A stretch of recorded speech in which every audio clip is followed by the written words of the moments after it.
ओरछा का इतिहास एपिसोड 2 में उपस्थित समस्त श्रोताओं का, भक्तों का और सब्सक्राइबर बंधुओं का अद्भुत लोक कथा स्टार चैनल पर एक बार फिर से हार्दिक स्वागत, अभिनंदन है।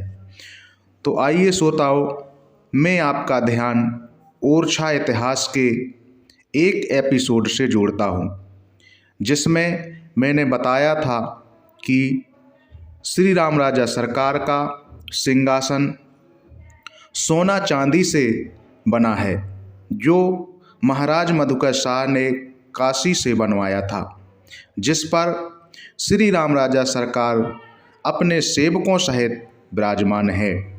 तो श्रोताओं, समझने की बात यह है, ये सब कब और कैसे हुआ।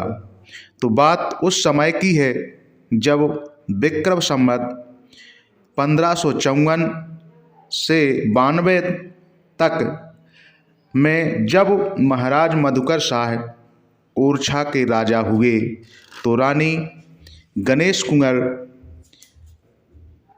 कमलपतिजू अपनी तपस्या की शक्ति से राम राजा को लेकर आई थी। भगवान श्री राम राजा के ओरछा आने का इतिहास बड़ा रोचक है। ओरछा नरेश मधुकर शाह जो महाराज राधा वल्लभी संप्रदाय के श्री कृष्ण भक्त थे, वे भगवान श्री कृष्ण के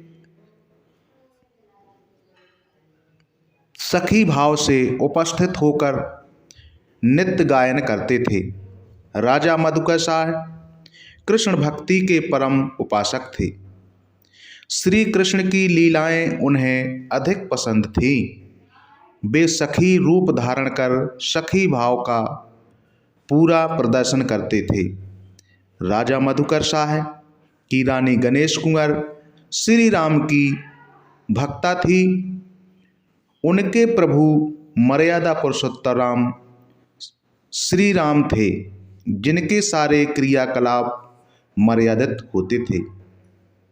उन्हें राजा का यह कार्य राज्य मर्यादा के विपरीत लगा।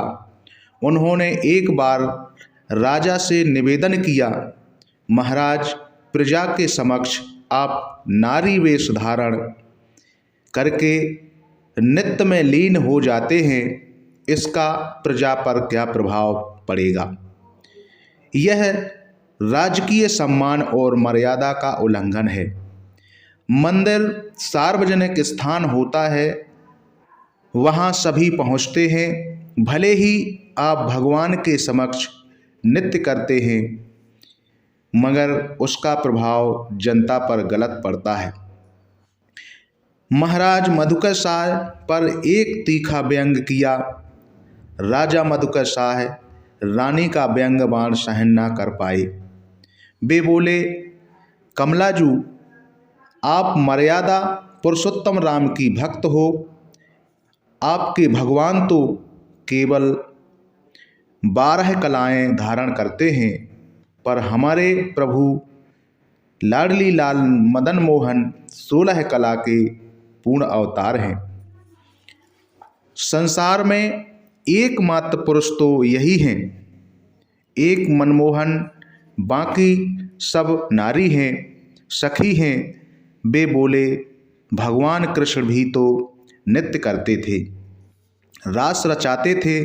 भगवान के लिए नृत्य अति प्रिय वस्तु है, तो हम भी उनके दरबार में नृत्य गान करते हैं। राजा मधुकर शाह श्री कृष्ण के गुणों का बखान कर उन्हें सर्वश्रेष्ठ कहने लगे।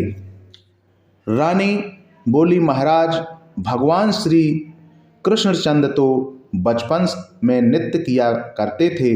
जब वे ग्वाल बाल थे, द्वारकाधीश बन जाने पर उन्होंने राज्य की गरिमा और मर्यादाओं का निर्वाह किया है। मर्यादा सर्वश्रेष्ठ है और मर्यादा पुरुषोत्तम भगवान श्री राम सर्वश्रेष्ठ हैं। तो श्रोताओं, ये व्यंग की बातें दोनों राजा रानी में होने लगी। और रानी गणेश कुंवर अवधपुरी में जाकर भगवान राम लला के दर्शन की इच्छा करने लगी।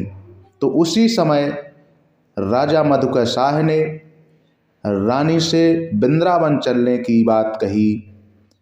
बस इसी बात पर राजा और रानी में विवाद छिड़ गया।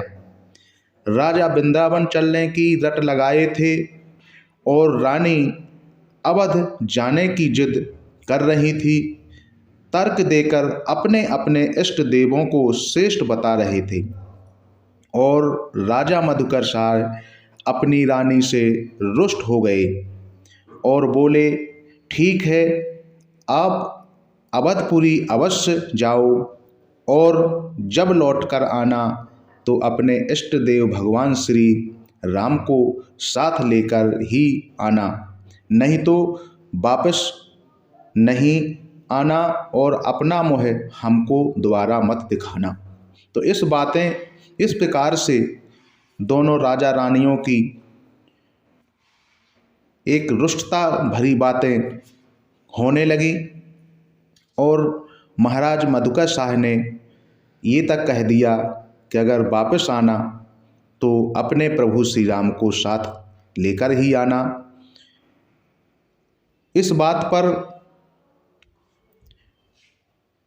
रानी के हृदय में एक व्यंग बाण सा लगा और अपने मन में ये बात बिठा ली कि राजा के गुरु पूज्य हरिराम व्यास ने रानी को बहुत समझाया कि वह अपनी अवध जाने की जिद छोड़ दे और पति की बातों का बुरा ना माने, मगर वह समझाने पर भी टस से मस नहीं हुई।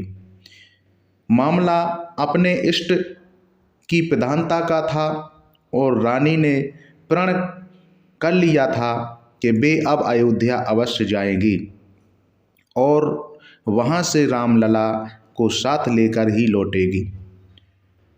और महारानी की अवधपुरी जाने की तैयारी शुरू हो गई। आषाढ़ शुक्ल पक्ष 12 विक्रम संवत 1630 सोमवार के दिन महारानी कुंवर गणेशी ने ओरछा से अवध अयोध्या को प्रस्थान किया। गुरु ब्राह्मणों ने महारानी जी को आशीर्वाद प्रदान किया। ब्राह्मणों से आशीर्वाद लेकर के रानी गणेश कुंवर अयोध्या के लिए प्रस्थान हो गई। तो देखिए यहाँ से आगे का वर्णन कैसे रानी गणेश कुंवर जी अयोध्या गई और रामलला जी को कैसे लाती हैं, यह वर्णन आपकी सेवा में अगले एपिसोड में देखने को मिलेगा। तब तक के लिए आप सभी से चाहता हूं अनुमति इस वीडियो को विराम देने की। इसी के साथ जय हिंद, जय भारत।